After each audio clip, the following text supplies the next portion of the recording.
So welcome everybody. I'm going to let everyone gather a little more than probably everyone turning it right on at 5:30 our time.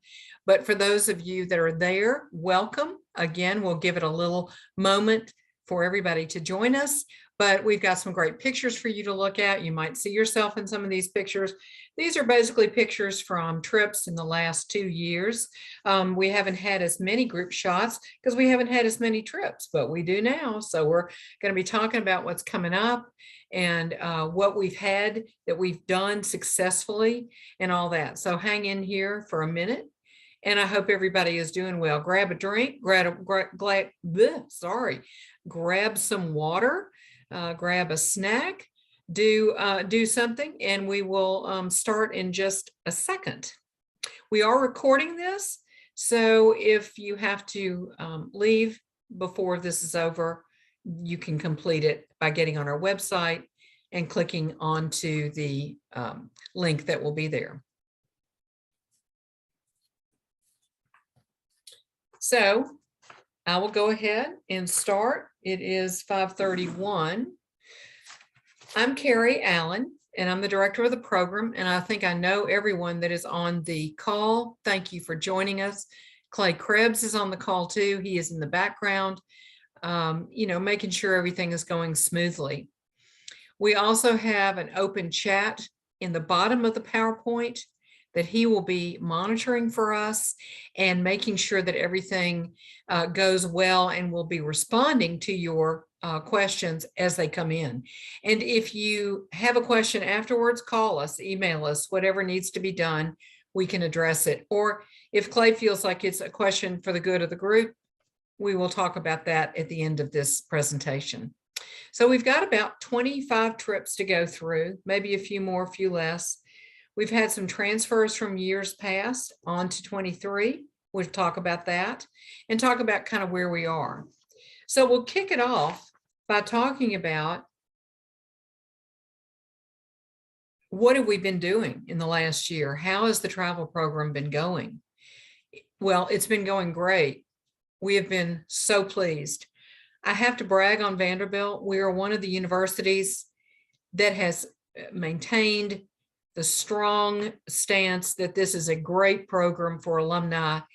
It engages people with academic education beyond the classroom. It's something that's really needed as an engagement with our alumni, and that's exactly the point that we do these trips for, is to get everybody together and talk about great things and learn something new as we go. We have postponed several trips from years past, and I'm sure many of you on the call have had to deal with that. We've had some, again, we will talk about this, from 2020 to 2021 to 2022, and now we actually are even taking some of them into 23. Thankfully, we've got 2 that are coming up that have transferred after 2 years and will be over at the end of the summer, and we're going to be glad to have those behind us because they've been lingering and everybody's been very anxious to go. But let's talk about our tour operators regarding that exact thing. So we feel very confident in our tour operators. They've had a rough time, as you can imagine, with all that's been going on and all of the changes that have occurred, but they've done very well. They've added staff, they deleted staff for a while, they've added staff back. They're really getting up to speed, and they're really being nimble as they decide how to price things, how to require deposits, how to refund, and all of that. We've all had to maneuver a little bit about with all of the different changes that have occurred. Airlines change, tour operators change. Certainly the ground operations in these countries that we deal with, they change too. They will require payment. They will ask for more money, less money. They want to generate business. It's all a big puzzle, and we have navigated it very well in the last year, I think. Health protocols and itineraries. Health protocols really are based on the country that you are visiting and the requirements of the airlines and those people that affect what we do. We are, of course, always with companies that only allow people that are vaccinated on the trips. So you still have to be fully vaccinated. That would be the original 2 and then the booster. Many people have gotten the second booster, and that's great. We applaud that. But as long as you have the 3, you're in great shape. So that is a requirement by all of our tour operators. And generally, they are asking that you wear a mask on board the buses, on the motor coaches. As you know, airlines have dropped all their requirements for masks. So that is no longer anything that we need to worry about, except that a lot of people have decided to go ahead and wear a mask on the airplanes. It just makes them feel more comfortable. So let's forecast our 23 trips. As I mentioned, 21 to 22, lots of different transferred trips. Now we're on to 23. And it was exciting for us back in the fall to be selecting this great lineup for 23 and feeling really good about it because people were calling, they were ready to go. Again, I commend all involved with, keeping us going and having people call us and what are we doing and when do we go and how do we go and how safely do we go?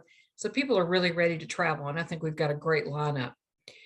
Obviously, faculty leaders are critical to what we do, to our mission, to Vanderbilt's mission of continuing education. During the last couple of years, we've been not able to ask them as much because of their situation in the classrooms with the students. That was the primary focus, obviously, but we're getting them back. And we've already got a lot lined up that we're going to plug into our 23 trips as we are able to. So that will unfold more, and please check our websites for our faculty as we go. We do have faculty coming up on a couple of trips coming up. Well, we just had Robbie Fry on a trip to the Mississippi, which was hugely successful. And then he's a professor of musicology at Blair School. And now we have Professor Tom Schwartz, who is an expert in Vietnam relations, going in the fall on Vietnam. So we do have a couple coming up, and we'll of course have more on the 23 trips.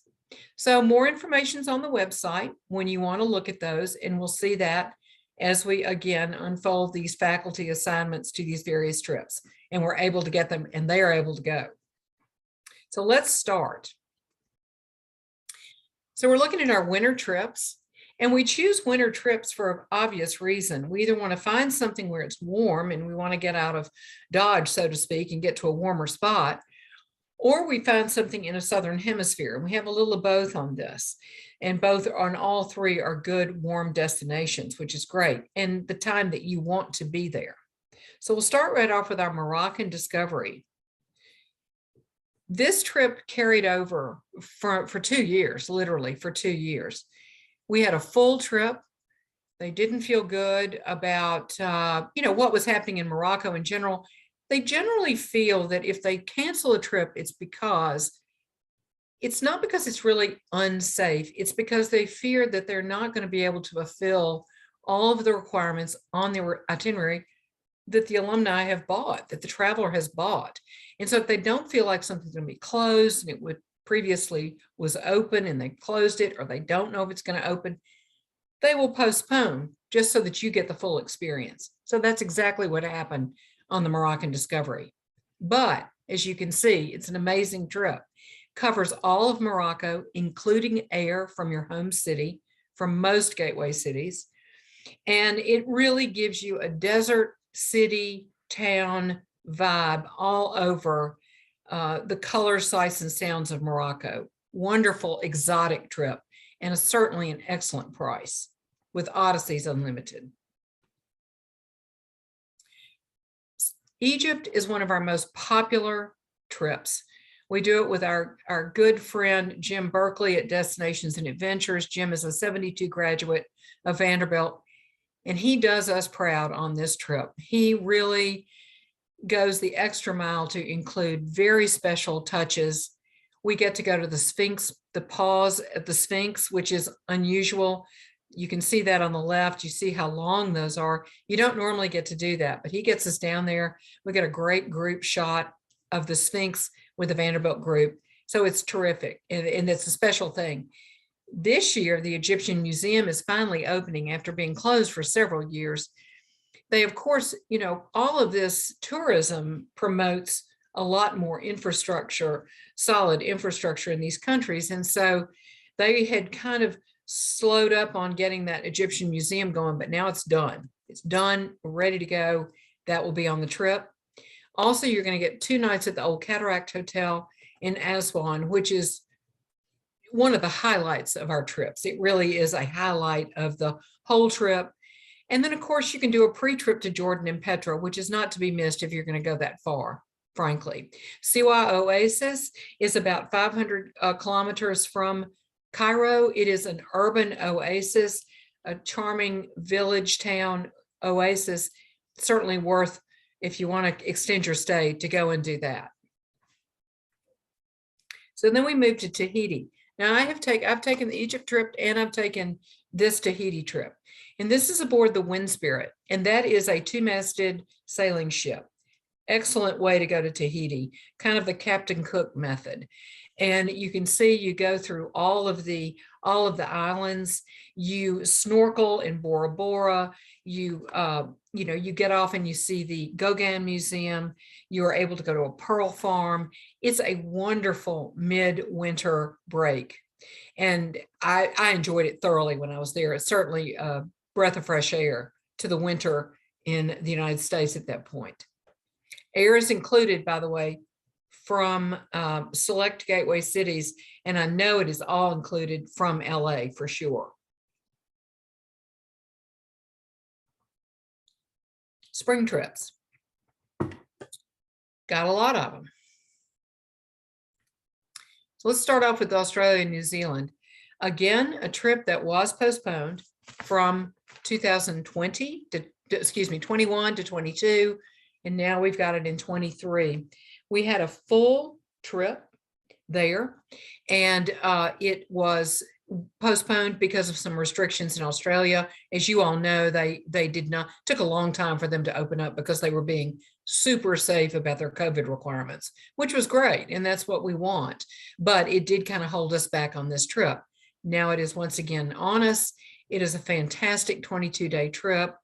It includes air, which is tremendous. The thing I love about this trip is the coverage of the Alice Springs, Ayers Rock, Great Barrier Reef, then into Sydney. You see the Great Opera House in the beautiful city of Sydney. And then you fly over to New Zealand, of course, into Christchurch. In my opinion, it's just another British city with the Avon River. It's very much like you're in England. Then you go south and you're going to go down to Mount Cook National Park in Queenstown, which I think of as a little Aspen in New Zealand, with the Milford Sound cruise. And then you're coming back up to Rotorua, which is Maori country, and all the hot springs. And then you go to Auckland, which is the financial center. So it's really an amazing combination of these two countries in a thorough combination. So you might not ever do it again. This is the time to do it. We do have a good group on it as we speak. So people are definitely starting to tune in on it. And I hope you do too, if you're interested in these two countries. So this is a cruise, a Greek cruise. We haven't done a Greek cruise in a while. It is aboard the Diana. It's a small 100-passenger ship. You start in Athens with a couple of nights in Athens. Of course, you do all the beautiful Athens things, Acropolis, Parthenon, all of that. We can always brag and say that we have the exact replica of the Parthenon in Nashville. That people, it's kind of a trick question when you get to Greece, but we do. And then you go to Delos and all the other lovely Greek islands, and you run the coast here, as well as going back over to Turkey and ending up in Istanbul, where you can have a post tour in Istanbul. I would say that it is, one of the nicer, smaller ship ways to go and see the islands, and it's a good price. Includes everything on board the ship. So the Elbe River, we haven't done the Elbe in a long time, primarily because the Elbe River is never seems to be something that you feel completely good about because of the water. It sometimes is full and sometimes it's not, but that's why we're going in the spring, because in the spring, it is a very high flowing river. So it's great. It works. We're on a lovely Elba Princess, which is a very small, again, as you can see it, ship. You go through all of those lovely Eastern European towns, the Wittenbergs, the Dresden, the Potsdam, all of those towns that you don't normally go to in Germany, and you get to do it on the Elbe. I saw the Elbe. I have not been on the Elbe River cruising, but it is a beautiful river. And I was really excited to have this option again for us. And I know it'll be a great success in April and a great time to go. Not as many crowds. It'll be cooler, but that's a good thing. And a great opportunity to go on the Elbe River, which is a little unusual, with a post tour in Berlin. And Berlin is one of my favorite cities. I think it's absolutely worth going to, with the museums and just the beautiful scenery and the history.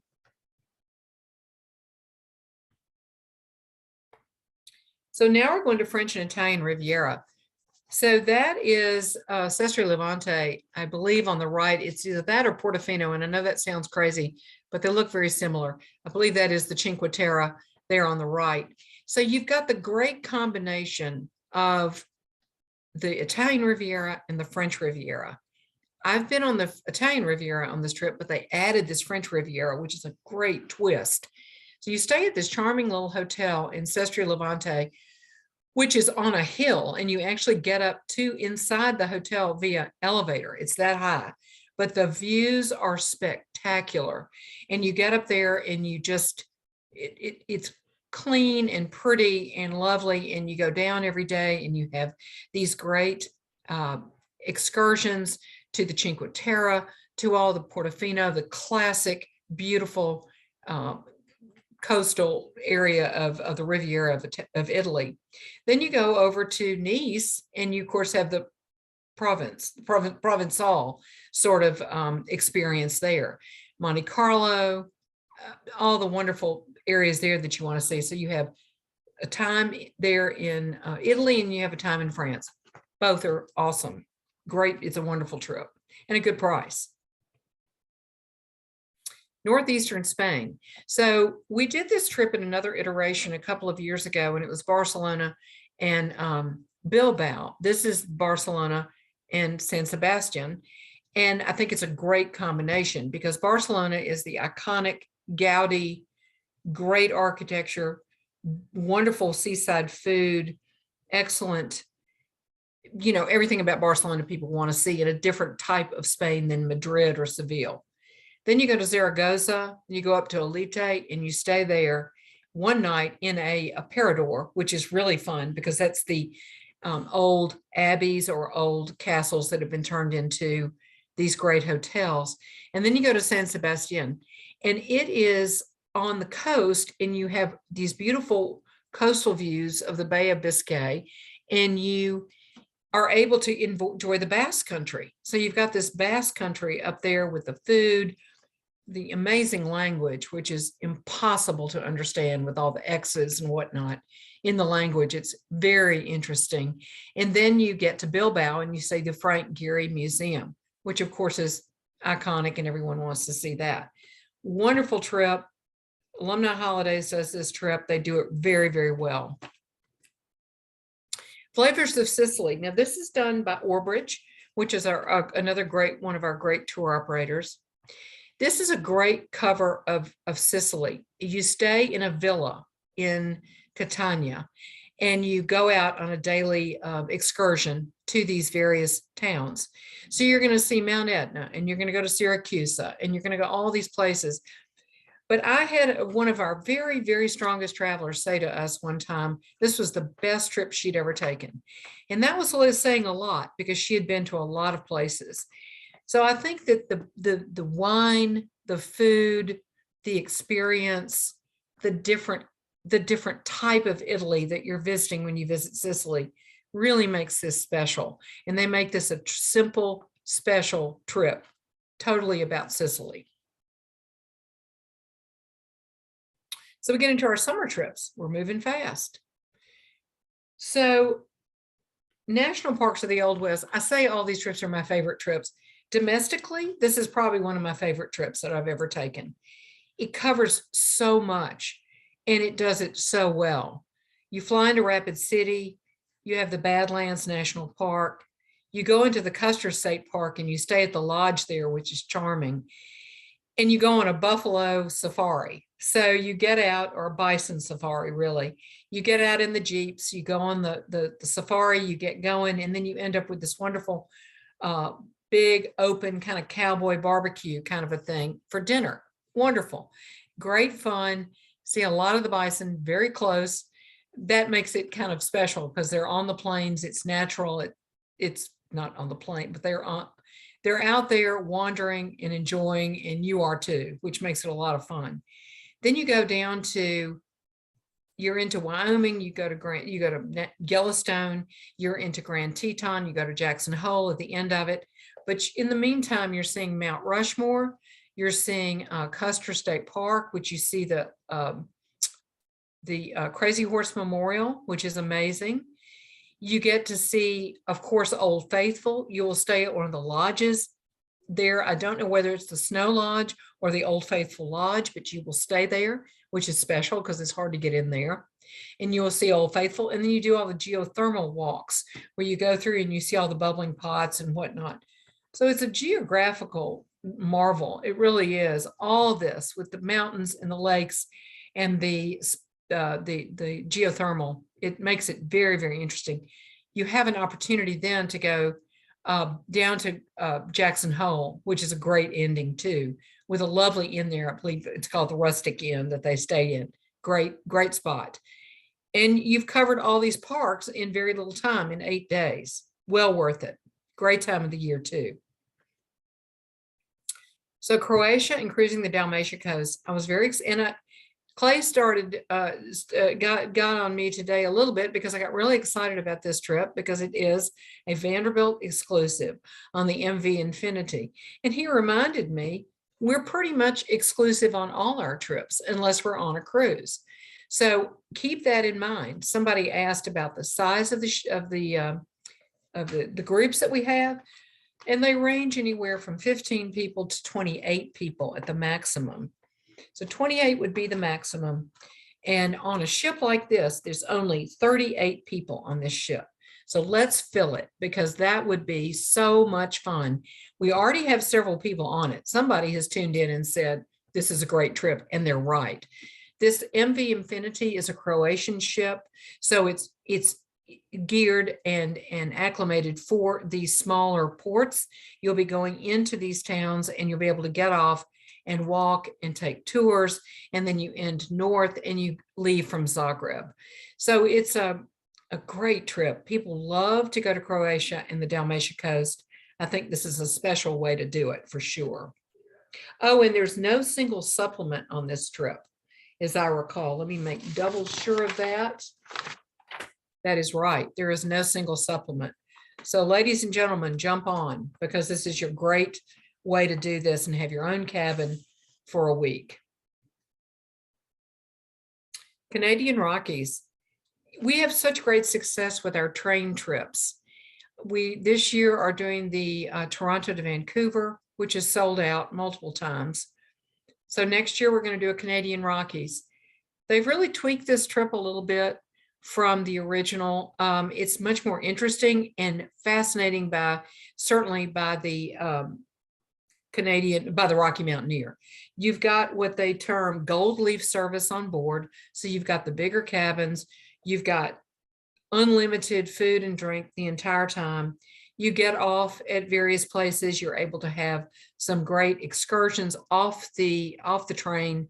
So you start in Vancouver and you end in Calgary. You get Lake Louise in here. You get the other lakes along the way. You'll see lots of wildlife, as you can see this ram, I would think, and moose and all the other great wildlife that you'll see along the way. Wonderful trip. You could also take, if you wanted to, some extra time on your own in Victoria or Vancouver, go to the gardens there, and then go up to Calgary and do that too. Great way to do a closer to home rail trip. So this trip we got really excited about because everybody loves to go to Great Britain, but they also love to go north. And that's what we're doing. Iceland is still so popular. And now you can do it from London. And you go London, Antwerp, you see the itinerary there, and you end up almost circumnavigating Iceland. So you're hitting all of the hot spots, pardon the pun, but you're hitting all the good spots in Iceland. And you're hitting all some very interesting spots in Great Britain. So it's a combination of two very just excellent destinations, really. The Riviera, which is the ship, it is an Oceania ship. It's about 685 people. It is not a big ship. It does not feel big the way Oceania does it. It feels very, very contained. For that kind of journey, that is not a bad ship to have. I think it's the right way to do it, and I think you would have a great time. This is also air inclusive from different gateway cities. So that makes it a deal, really, when you look at it. Getting a sip of water there. So now we're moving to the Azores. The Azores is, of course, part of Portugal. It's the island group off to the west of Portugal. And it does, of course, it is Portuguese. We did this trip back in August of 21, very successfully. It was kind of our get out to nature, kick off a different destination, go to a little bit more remote spot during the time where people were scared, more nervous about going to a bigger city. Well, it was so popular, we decided to do it again. So we are, and we're adding Lisbon as part of the trip. It does say a post tour, but I believe it is part of this trip now. And so I would encourage you to do it because it's going to be, you go into Lisbon, you go out to the Azores, and you come back to Lisbon. So it's very easy to do it. So there's a lot of walking, there's a lot of nature hiking. There's a lot of different wines and foods that you see in the Azores that you don't even necessarily get in Portugal itself because of the geographical or the geological, infusion there of the salts and the rocks and all that thing. It gives the flavors a little different twist. You have different spices there, things like that. So it's a very interesting thing to do, and it's very popular right now. So I encourage you to go. Treasures of Peru. So I'm particularly fond of this one because my son, I was just in Peru for about 8 days in Lima.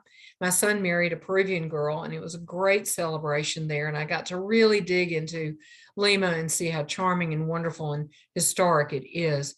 So you've got the great combination of these places. You've got Lima with the history of all that there is in Lima with the food. My gosh, Lima has the biggest culinary scene in the world now. It's ranked in the top 10 of the culinary scenes in Lima. You can't go anywhere without getting a great meal. You have pisco. Pisco is their national drink. That's also a lot of fun too, to try a couple of pisco sours. But more than that, you're still in the middle of Incan history with literally ruins right in the middle of the city. And you also get that influence in a lot of different ways in Lima. You also have the most amazing Larco Museum and other sites there. Then you go out to your, of course, iconic Machu Picchu and Lake Titicaca that everybody wants to go to, but they kind of ease you into it through the Sacred Valley. They get you up to Cusco. Cusco is, as one of the professors at Vanderbilt, Francil Berquist, said, it was the navel of Peru. And it is. It was the navel of Peru. It's right in the middle. So it is the central Incan capital, and it is stunning. The beautiful square there where the cathedral is. And then you go down to Machu Picchu. We're actually going down in elevation to Machu Picchu. Of course, you see that on the right. It's an absolutely stunning site. Everyone should go to it one time in their life if they can do it. And then you have Lake Titicaca, which is another famous Incan site and very old, and even older than Machu Picchu. So you see all of the native things there, how they live, how they work. Then you come back to Lima, Then you have the opportunity to go to the Amazon. So you can go to Iquitos and go up to the Amazon. It's a very easy trip. Several people that I was with in Lima went up there and did that for a couple of days and came back. Easy, very interesting trip, totally different. You're in Lima, you're on the coast, but you're in a very dry climate.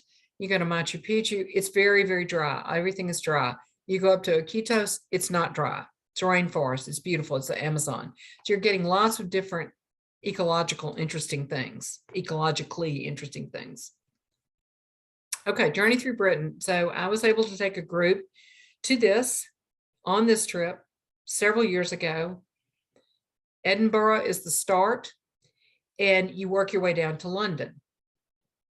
Great thing about Edinburgh, and during this time that we're going, it is during the military tattoo, which is the famous military, it's hard to explain, military exhibition of countries all across the world, right at the base of the Edinburgh Castle. And it is thrilling when all of those Scotsmen come out with those bagpipes. There are hundreds of them.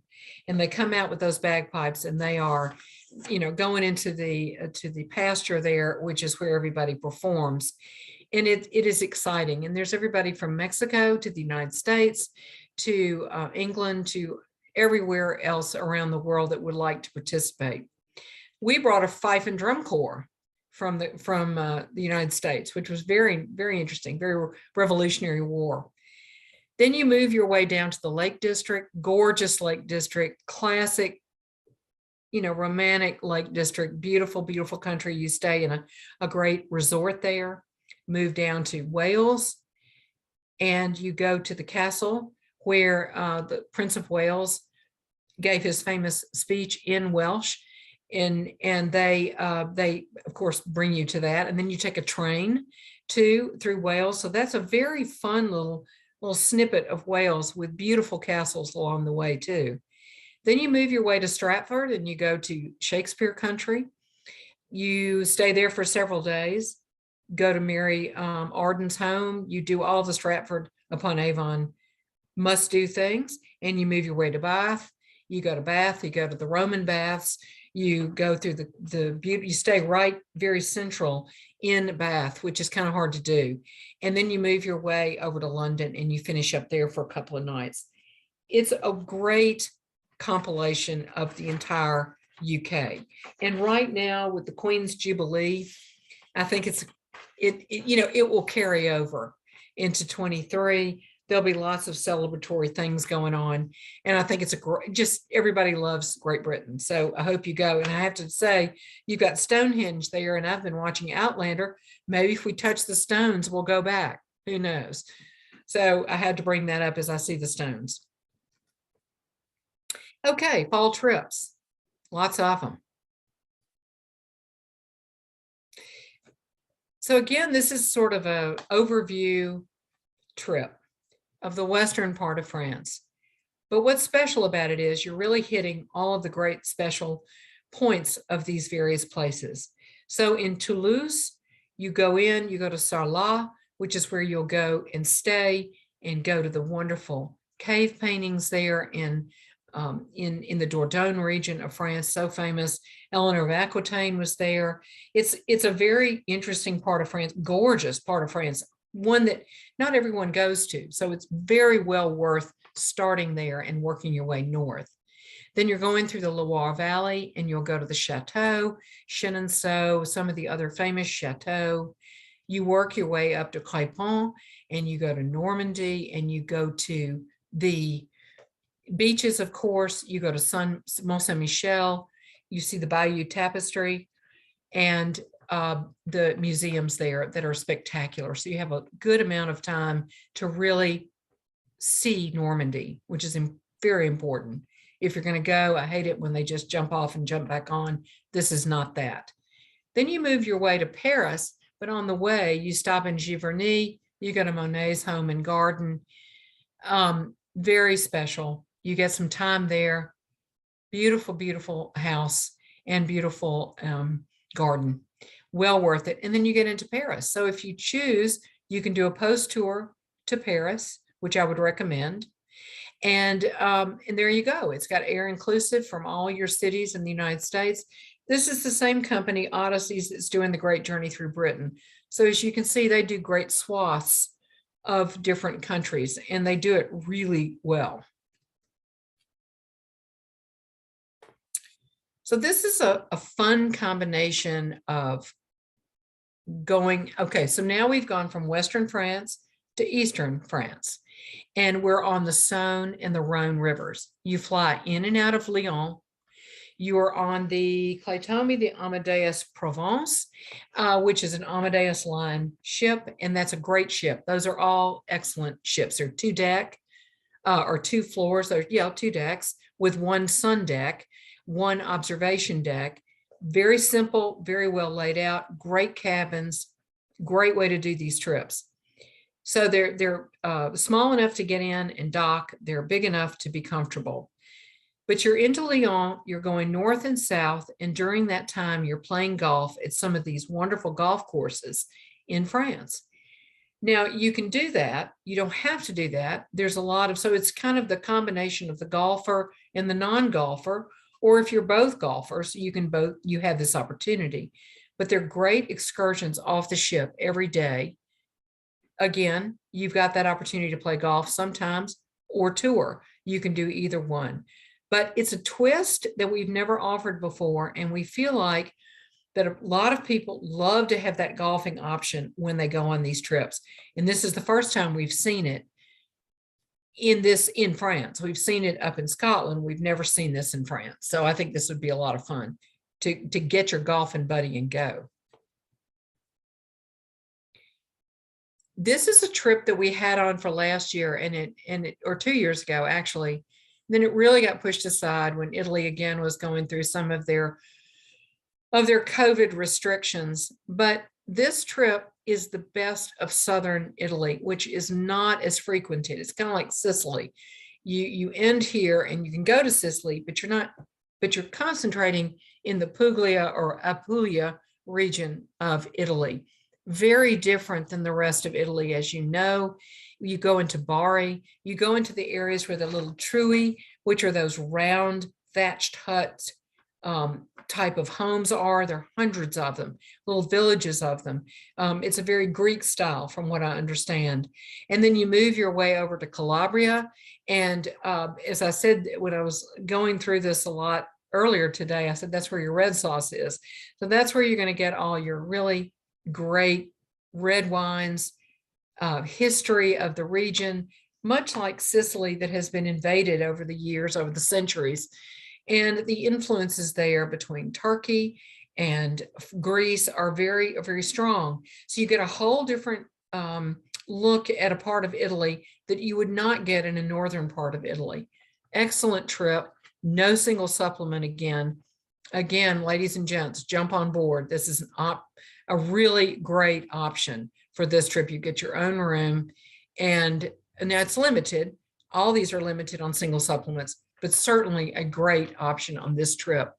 You can also take a post trip to Sicily and jump over and go to Taormina from the Straits of Messina right there. So encourage you on this one if you've not been this part of Italy. So this is our nod to Vanderbilt. We're going to go up there. We're going to go to the breakers. We're going to go to all the great majestic mansions of the Gilded Age. And we're going to have some special touring in the breakers. We hope to have even some more special things added to this trip for our Vanderbilt connection, but I know we'll be treated royally as we go through.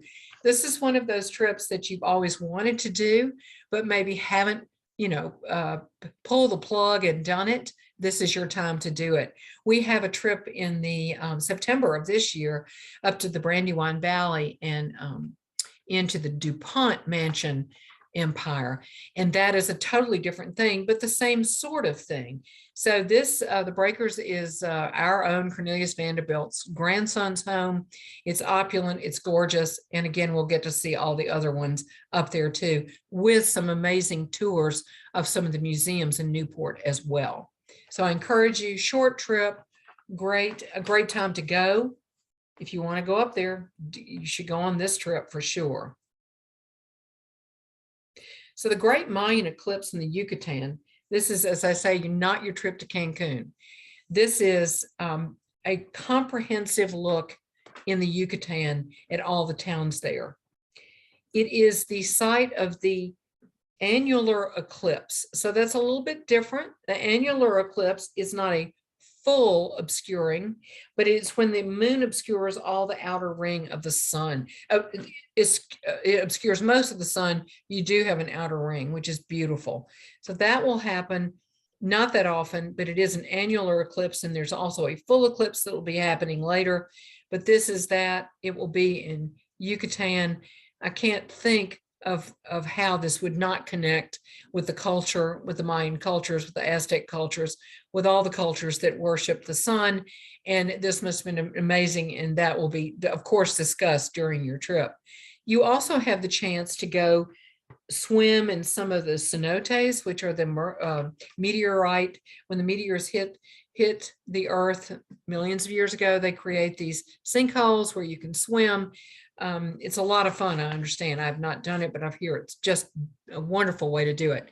You stay in your, to enjoy something different. You go in these haciendas and wonderful hotels there. You kind of move around.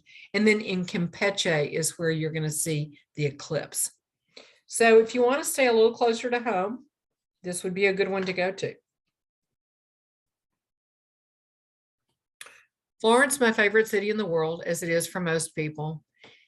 This is an incredible opportunity to go for a week, really drink in Florence. You get all of the great times in Florence when the season is cooler, the crowds are gone. It's, it's the greatest walk-in city in the world, really. There's, you get on the bridge, you walk around, the museums are very close. But you also get out to San Gimignano in Siena and Chianti, and you see all of those great towns that are the core group of the Tuscan area of Italy. So different, of course, than what we were talking about earlier with that northern part of Italy, southern part of Italy. This is not the northern part, but the Tuscan part. So you've got the Siena, you'll go to the square where they run the horses. You'll go to San Gimignano, which is famous for its towers, and there are towers and towers and towers. And one, person built a tower bigger than the next because they needed to have a bigger tower, that sort of thing. So it's fascinating town. Chianti, of course, you're going to have your famous wine, your vinegars, your food. Historically, it cannot be beaten. You're going to have the museums.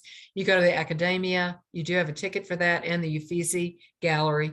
So it's just a great opportunity to kind of dig into Florence for a week. And a great price. So as you know, we have an incredible Department of South American History and Archaeology at Vanderbilt. Our South America, our Latin American department is about as good as you can get in the world. We hope to certainly have someone on this trip to speak to this. But we always try to do little different iterations of South America. So when we do Chile and Argentina, it's kind of hard not to do both because Chile is so narrow and it's not easily gotten to Argentina, but you've of course got the Andes Mountains, and that's what we're going to do. We're going to go on the lakes between Santiago, Portimont. You get on a smaller ferry type, very nice boat, and you spend the day lake crossing. So you can either cross at the top of Chile and Argentina through the lakes, or you can go to the bottom and go through the Straits of Magellan.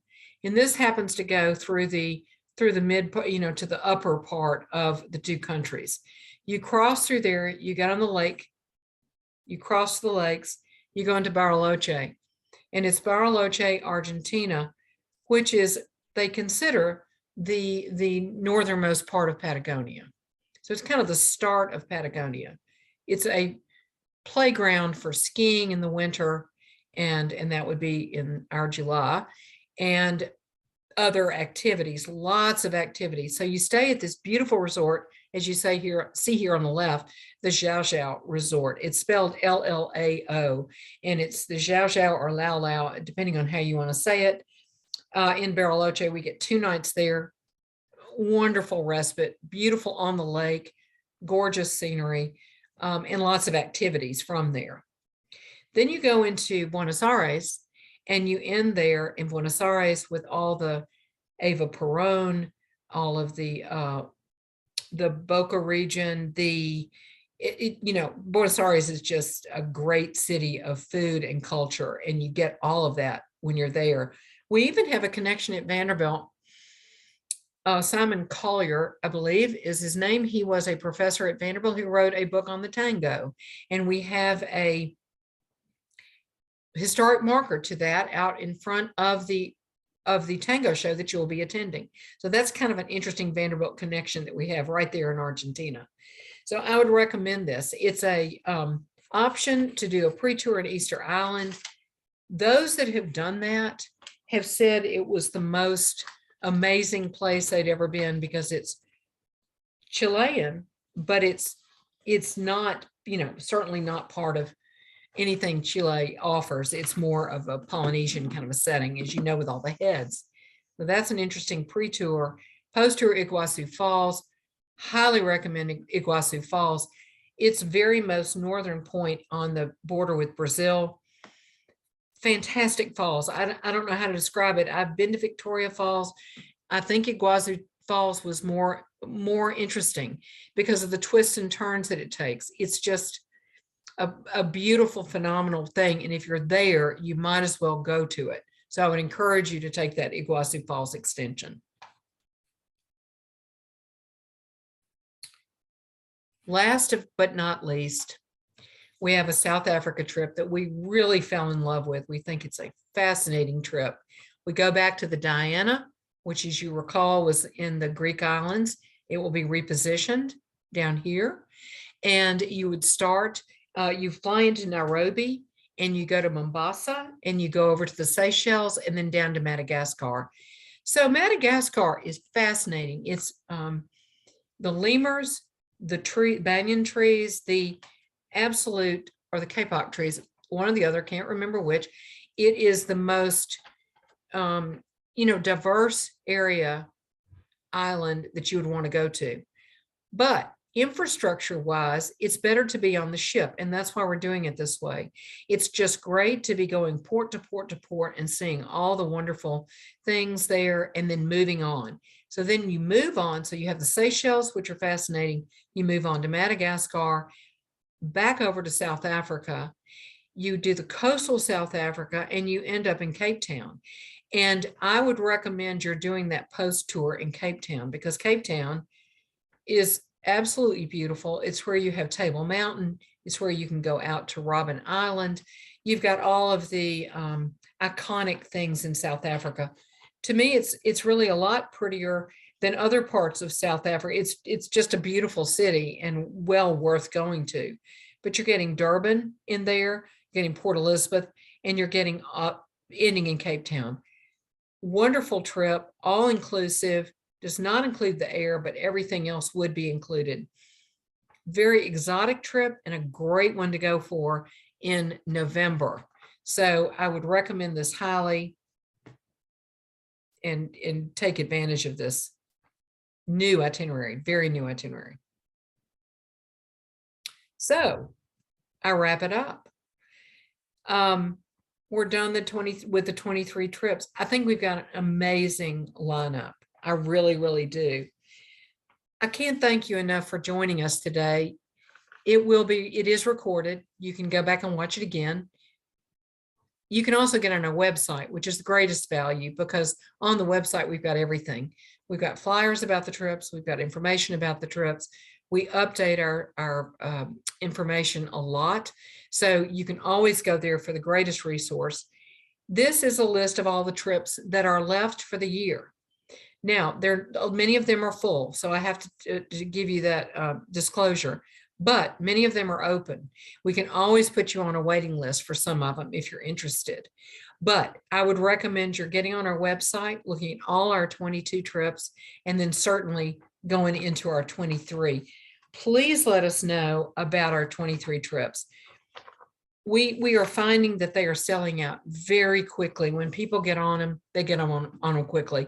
I can tell you out of the 23 lineup, there are going to be quite a few that sell incredibly quickly. People are ready to travel. Believe me, we are watching all of the safety protocols that are put in place, what's happening in the world, what is happening in the various countries. Many of the countries have now lifted their restrictions. You do still have to have your COVID test to come back in the United States. Who knows, by 23, that may change. But for you to feel good about that, our tour operators are on it. They have got great people that come in, qualified people that come in, test you, give you your results immediately 24 hours before you're supposed to return. And knock on wood, we have not had any problems so far. So we have been very lucky. We're very careful on our trips. Everyone's vetted. Everybody knows what their responsibilities are, and everybody has a great time. So I really see no reason for you not to travel. Also, these tour operators have gone the extra mile and have had a comment, if perhaps someone does get COVID and they have to isolate for a couple of days, they've got that covered for you too. So there's really no reason not to travel right now. It is an amazing opportunity. I think people are ready to go, and I hope you do. And that's why we do this. And we have an amazing group of travelers, and I have made so many friends over the years that I appreciate each and every one of you and hope to see you in 23. Thank you so much for joining us.